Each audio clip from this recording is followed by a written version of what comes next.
Olá, amigos. Hoje é 29 de agosto de 2022.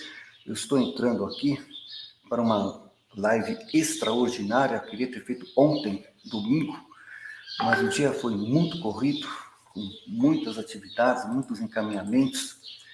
E quando eu vi, já quase depois das 11 da noite. Falei, não, vou deixar para amanhã, porque... E encontrei aqui agora, depois das 15 horas, uma pausa para que eu pudesse deixar registrado aqui a minha homenagem ao Conde D. Ontem foi o centenário da sua morte e o máximo que pude fazer foi fazer uma postagem no Facebook, no Instagram, no Twitter, registrando, né, esta homenagem ao Conde D. Postei uma foto, escrevi Conde D, 100 anos.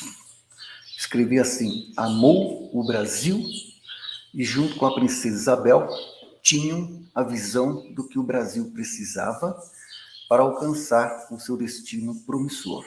Deram o melhor exemplo, deram o melhor de si pelo bem do país. Então foi essa postagem que eu fiz no Facebook, fiz no Instagram, fiz no Twitter, e hoje eu tenho aqui, estou com esse tempo aqui, entre 15 e 15 até 3h30, quase 20 para as 4 da tarde. Então foi o tempo que eu encontrei para deixar aqui registrada a minha homenagem ao Conde D. Me recordo que quando eu estive em Washington e fiz uma visita a um amigo lá, e fiquei gratificado de constatar algumas documentações, fonte primária, fotografias, cartas do Conde D, Princesa Isabel.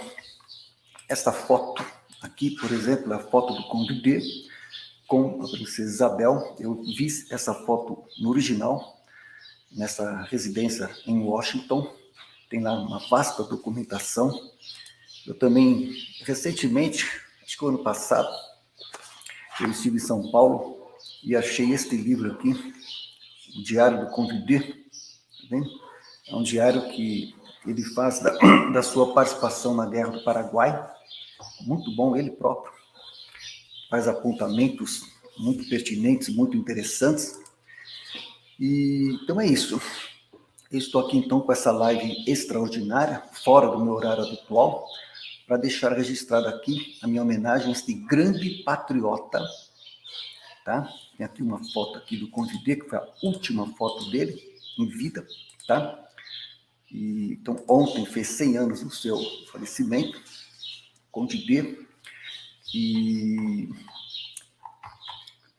então, para deixar aqui registrada a minha homenagem a este grande patriota, não nascido no Brasil, mas que amou muito o Brasil e muito fez pelo bem do Brasil, que foi o Conde D. E ontem, domingo,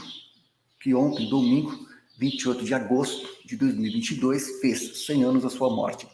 E é curioso que ele estava em trânsito, tá? Ele estava saindo da França, vindo para o Brasil para comemorar o primeiro centenário da independência do Brasil. Ele tinha, um pouco antes, vindo ao Brasil, no começo de 1921, tá? E porque a família havia sido banida com a proclamação da República, havia uma lei do banimento que só havia sido revogada pelo presidente Epitácio Pessoa em 1920. Então, só depois de 1920 que eles puderam retornar ao Brasil. Ele, junto com a princesa Isabel, foram vítimas do maior exílio, do maior tempo, o maior tempo de exílio que uma autoridade pública do Brasil sofreu fora do país. Ele ainda conseguiu, depois de 1920, vir aqui no começo de 1921, e a princesa Isabel já não tinha mais condição de saúde para poder fazer aquela viagem. Foi quando eles trouxeram os corpos de Dom Pedro II e a Imperatriz para o Brasil, onde estão hoje na Catedral de Petrópolis. A princesa Isabel nunca mais pôde retornar ao Brasil, né? Ela que nasceu no Rio de Janeiro, carioca, e gostava tanto, né? Tinha amor um grande amor pelo Brasil, mas o Conde D tinha vindo aqui no começo de 21, depois ele retornou nesta viagem em agosto de 1922 para participar das comemorações do primeiro centenário da independência do Brasil. Então ele estava a bordo do navio, estava no Oceano Atlântico, a bordo do navio Massilia, tá? E morreu a bordo do navio de morte natural. E então ele foi assim em trânsito, tá? E ele foi sempre marcado por essa questão do exílio, já desde a juventude, como, né? Ele nasceu na França, depois, com a proclamação da República, novamente a questão do exílio e a sua morte em trânsito nas águas do Oceano Atlântico, no navio Massilia. Louis Philippe, tá? Então, voltando aqui a foto dele, entendeu? Louis Philippe Marie Ferdinand Gaston d'Orléans nasceu em Neuilly-sur-Seine, no 28 de abril de 1842, e como eu disse agora há pouco, faleceu no dia 28 de agosto de 1922, no Oceano Atlântico, tá? Então, foi um príncipe francês da casa de Orleans e Conde de, neto do rei Luís Filipe I da França, e marido da nossa querida princesa Isabel, tá? E eu tenho aqui um texto do Dom Luís, que recentemente faleceu, agora em julho de 2022, ele escreveu sobre o Conde D, que eu vou partilhar com vocês rapidamente aqui nessas considerações. Então, diz Dom Luís de Orleans e Bragança, que agora recentemente faleceu, que era então o chefe da Casa Imperial, hoje o chefe da Casa Imperial é Dom Bertrand. E Dom Luís escreveu assim, dizendo que em 1921, esse é um texto que eu vou pegar aqui de Dom Luís, falando sobre o Conde D, ele diz assim, que em 1921, quando, após mais de 3 décadas do início do injusto e penoso exílio imposto à família imperial brasileira, quando do golpe de Estado republicano de 15 de novembro de 1889, o Conde D, enfim, pôde visitar o Brasil. Um ano antes de seu falecimento, Sua Alteza foi recepcionado e acompanhado pelo historiador Max Flois, que deixou narrados alguns episódios ocorridos naquela ocasião. Então ele recorda assim, alguns episódios desse retorno do Conde D ao Brasil. Então ele conta assim, que no Palace Hotel, onde se achava hospedado, diz esse historiador, assisti a várias cenas que lhe confirmavam a estupenda memória. Certa manhã, fui visitá-lo, um cavalheiro da família Miranda Montenegro. Ao entrar, fez uma reverência. O conde o encarou e de pronto chamou pelo nome de batismo e nos disse havê-lo conhecido menino na fazenda de seus genitores, contando pitorescamente vários incidentes, um dos quais foi a passagem de uma pequena ponte carcomida, do que resultou um banho nada confortável. Então, ele está contando aqui um episódio, porque há vários episódios da vinda do Conde D ao Brasil, depois do exílio, que atesta, que confirma, primeiro, o carinho, né, o afeto que a população tinha para com a princesa Isabel e para com o Conde D, a extraordinária memória de coisas vividas, de fatos, de pessoas conhecidas. Então, havia muito carinho, muita gratidão pelo muito que o Conde D fez, isso pelo povo, não pela imprensa. A mídia da época foi terrível, tá? A imprensa da época fazia o seu trabalho como hoje faz, como vocês conhecem, vocês sabem, etc, etc. E a mídia ainda hoje faz assim, ela silencia sobre aqueles grandes patriotas do nosso Brasil, silencia, não fala nada, não, muito pouco se fala da princesa Isabel, muito pouco se fala de Conde D e outros, quase não se fala nada, não tem como atacá-los do ponto de vista moral, ético, cívico, patriótico, cristão que eram, tá? Não tem o que falar. A coerência de vida deles, no casamento, na vida pública, na vida privada, no relacionamento com os amigos, no senso do dever. Então, não tem o que falar. Então, silencia. Ninguém fala nada, tá certo? E a mídia, a imprensa, simplesmente fica incensando, tá? Os maus exemplos, aquelas pessoas que trabalharam contra, entendeu? Esses são, nossa senhora, são aí, entendeu? Insensatos pela mídia. Tá? Agora, aqueles que realmente fizeram o bem ao nosso país, se silencia, que é o caso do Conde D e da Princesa Isabel, que tem uma história extraordinária de vida, riquíssima, de grandes exemplos, e simplesmente ninguém fala nada. Tá? Então, como, por exemplo, passou aí essa efeméride, ó, silêncio total, uma notinha de rodapé aqui e ali, pronto, acabou. Então, é isso que acontece. Então, nesse relato do Luiz, ele conta isso. E conta várias histórias aqui, de pessoas que o reconheceram, que tinham um carinho muito grande. Estou falando de cabeça aqui agora, mas uma vez ele chegou assim numa igreja assim, que ele queria, né, entrar dentro para ver, etc., para rezar, e estava fechada. Mas aí a pessoa que cuidava da igreja, quando reconheceu que era o Conde D, imediatamente abriu, tá? Fez questão de que ele pudesse adentrá-la, etc. Então, ele tinha todo esse, ele tinha, tanto a Princesa Isabel quanto o Conde D, tinha realmente o afeto do povo, da população, a gratidão, não a mídia, a imprensa da época, mas isso que é interessante ressaltar. Tá? Ainda continua aqui o relato que, em memória do valoroso príncipe Dom Gastão de Orleans, Conde D, aqui tem esse texto do Dom Luís, que foi escrito há um tempo atrás, tá? Ele conta, né? Ele fala aqui da questão da vinda dele ao Brasil, etc. Conta alguns trechos aqui. E só um pequeno trecho aqui, porque o tempo está corrido aqui, eu tenho vários encaminhamentos, mas só para deixar registrado, diz aqui Dom Luís de Orleans e Bragança, nesse pequeno relato dele, que ele publicou, nesse relato, diz assim: sua afeição ao Brasil foi inteira e constante. Estava ele na difícil situação que toca aos estrangeiros, cônjuges, vamos falar certo, hein? De herdeiros do trono. Exame rigoroso, juízo severo, crítica fácil. Mas soube, pelo seu caráter e por sua formação cristã, granjear respeito e estima nas funções oficiais como nas relações pessoais. Ficou isso patente em 1921, quando aqui pôde retornar após 3 décadas de exílio, recebendo inúmeras manifestações de consideração e afeto. E tem vários outros detalhes interessantes.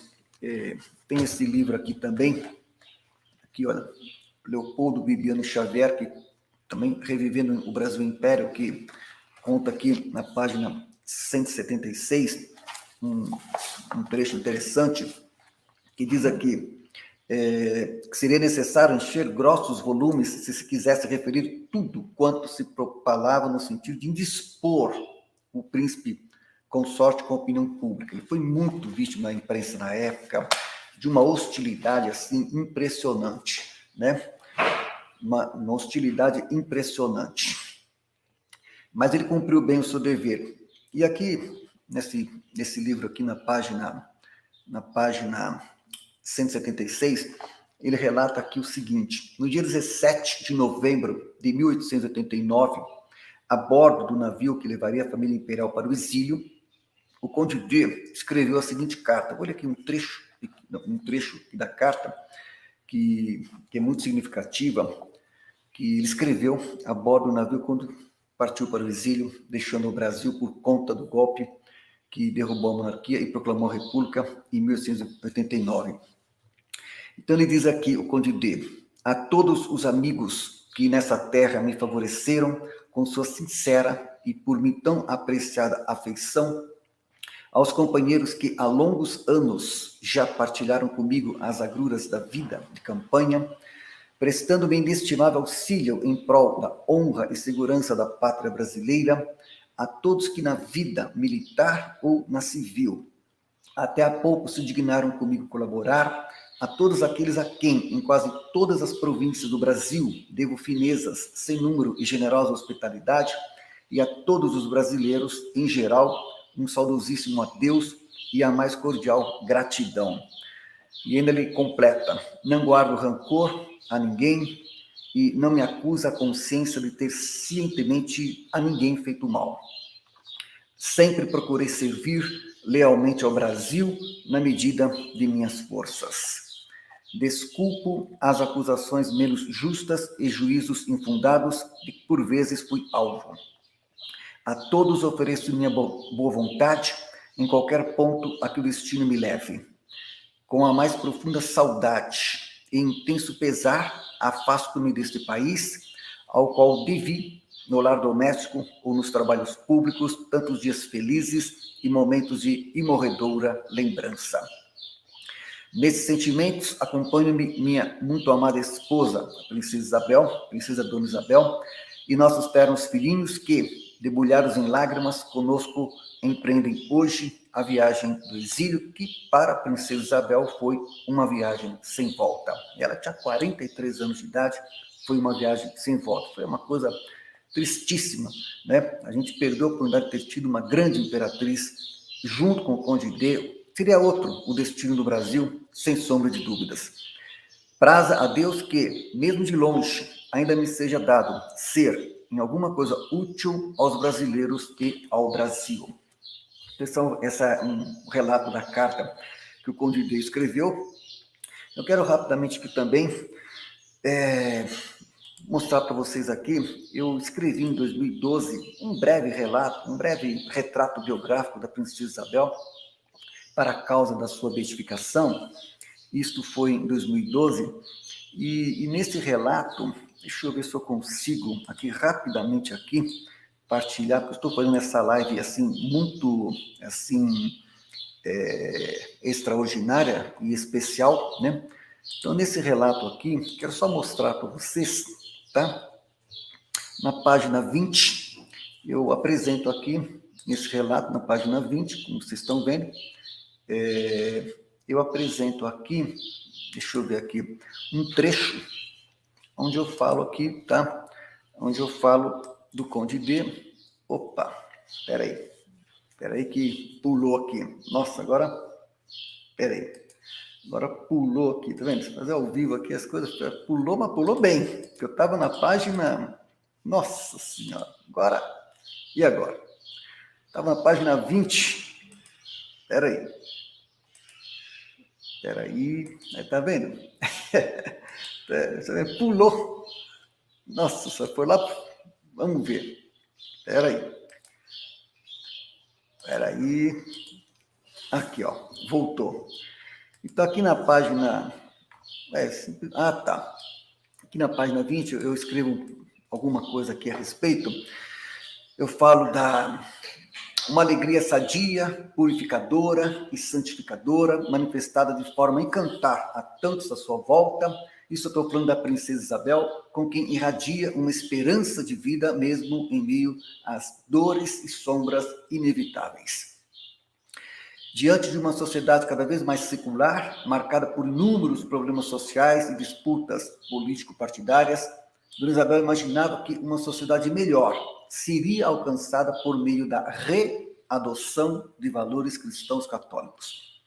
Tais valores lhe deram segurança efetiva em meio à secularização crescente, com forças anticristãs que emergiam do iluminismo e ganhavam força depois da Revolução Francesa.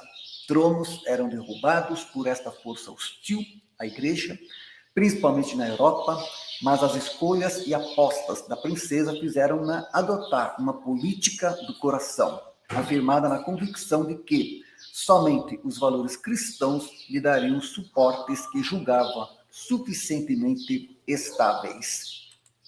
Então, esse é um trecho aqui desse trabalho que eu fiz. Só um minutinho, por gentileza.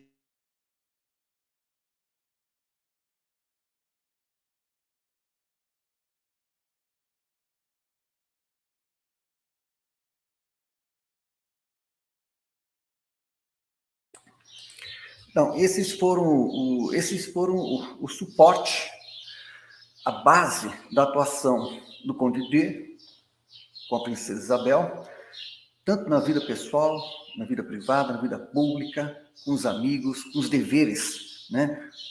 De todas as atividades de todos os compromissos assumidos e, acima de tudo, um profundo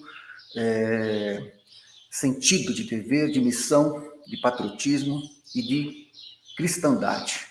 Eles realmente foram um exemplos, um casal assim, foi um exemplo para todas as demais gerações do mundo que fizeram, e teria muita coisa a relatar. Condé foi, já quase no final da Guerra do Paraguai, né, incumbido da missão e de concluir, né, aquele complexo processo que o Brasil, né, esteve envolvido naquele contexto, quando o Duque de Caxias teve que não teve mais como prosseguir, então ele foi em missão, que desde o início ele queria estar no campo de batalha, ele tinha a missão de capturar Solano Lopes, etc. E uma das primeiras medidas que o Condé tomou após o final da Guerra do Paraguai foi justamente a libertação dos escravos no Paraguai. Então, veja, muitos anos antes de conseguirem a assinatura da Lei Áurea, que a Princesa Isabel não foi só ela não só assinou a Lei Áurea, ela teve um protagonismo no processo, que também a mídia silencia a respeito, mas os estudos e as cartas, a documentação comprova esse protagonismo. Junto com o Conde deles tinha um projeto de Brasil fantástico, junto com os salesianos, inclusive. A Princesa Isabel conheceu Dom Bosco pessoalmente em Milão, e eles tinham realmente um projeto de Brasil fantástico, e que, sendo a Princesa Isabel Imperatriz com o Conde D, seria outro o destino promissor do Brasil. Nós estamos aqui às vésperas do bicentenário da independência do Brasil. Eu tinha até separado aqui um livro para mostrar para vocês. Eu tinha separado, tinha deixado aqui em cima da minha mesa. Só um minutinho.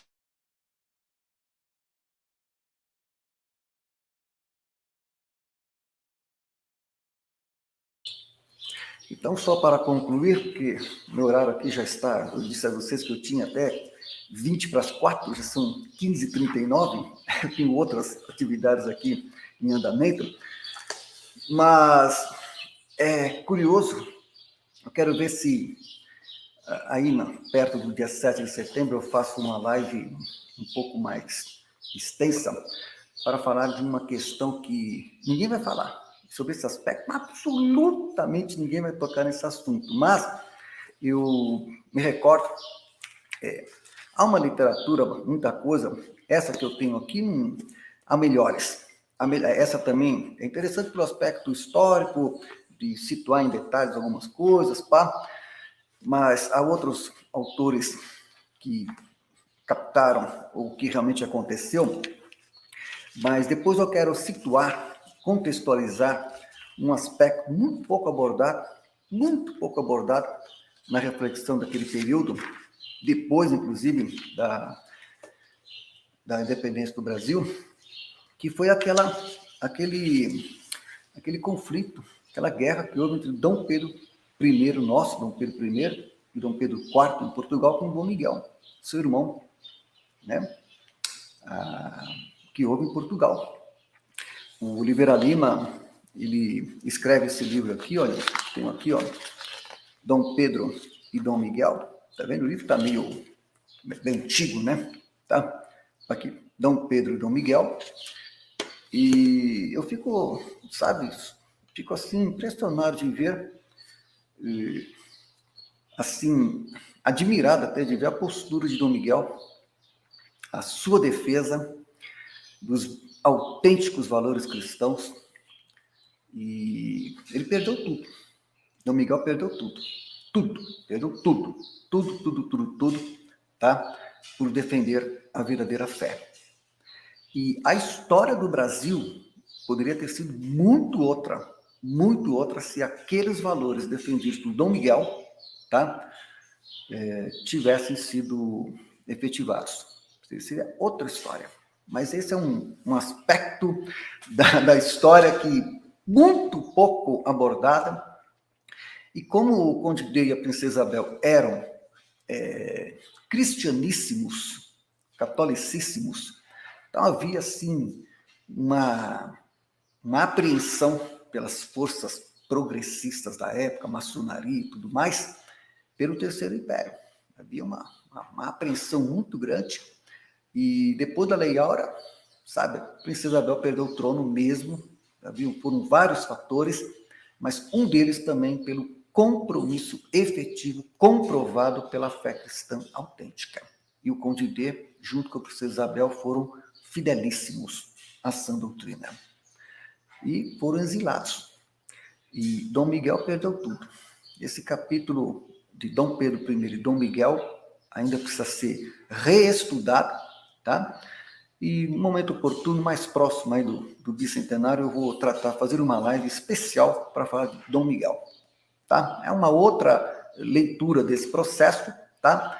Para que a gente também entenda que, tá? A história que é contada hoje, sabe, há muita coisa que são narrativas, e a gente que tem fé sabe que um dia, né, tudo estará revelado e luzirá realmente os feitos daqueles que trabalharam pelo reino de Deus, e no dia da justiça, no dia do juízo final, todos aqueles que estiveram com Deus serão glorificados. Não há dúvida disso.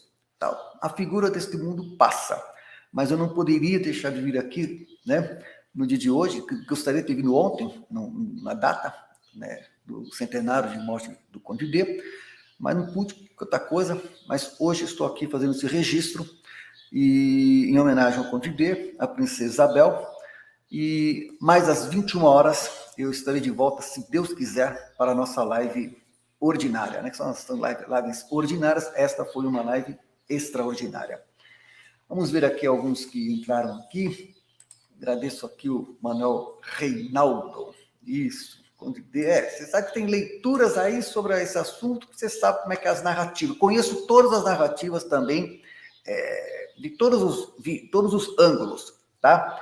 E considero o Conde D, sabe, realmente muito exemplar em tudo que fez, tá?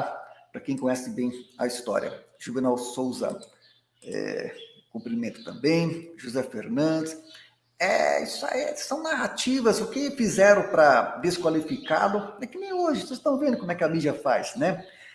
Sabe, desqualifica, e quando não tem o que dizer, silencia, tá? E assim, o sistema, ele criou um processo que não deixa as pessoas de bem, não deixa, é difícil, muito difícil as pessoas de bem ocuparem altos postos, muito difícil.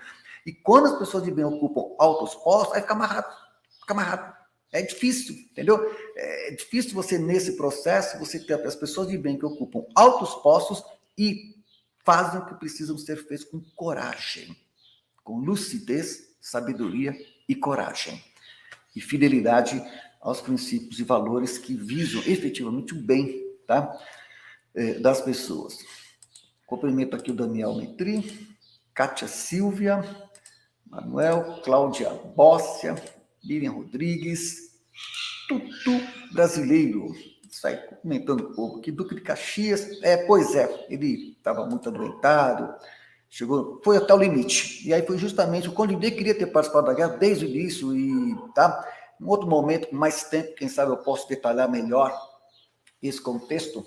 Inclusive aqui, olha, nesse livro aqui, tá? Diário de Conde D, tem as cartas. Eu gosto de fonte primária, não de narrativas, porque ele próprio escrevendo tudo que aconteceu. Pois é, isso aí já se sabe, entendeu? E pois as narrativas, entendeu? Maria Rita, cumprimento Joselita, e é isso aí. Meus amigos, deixa eu correr que eu tenho que trabalhar. Tem coisa aqui que o tempo urge. Retornamos aqui às 21 horas, se Deus quiser. Muito obrigado, até mais.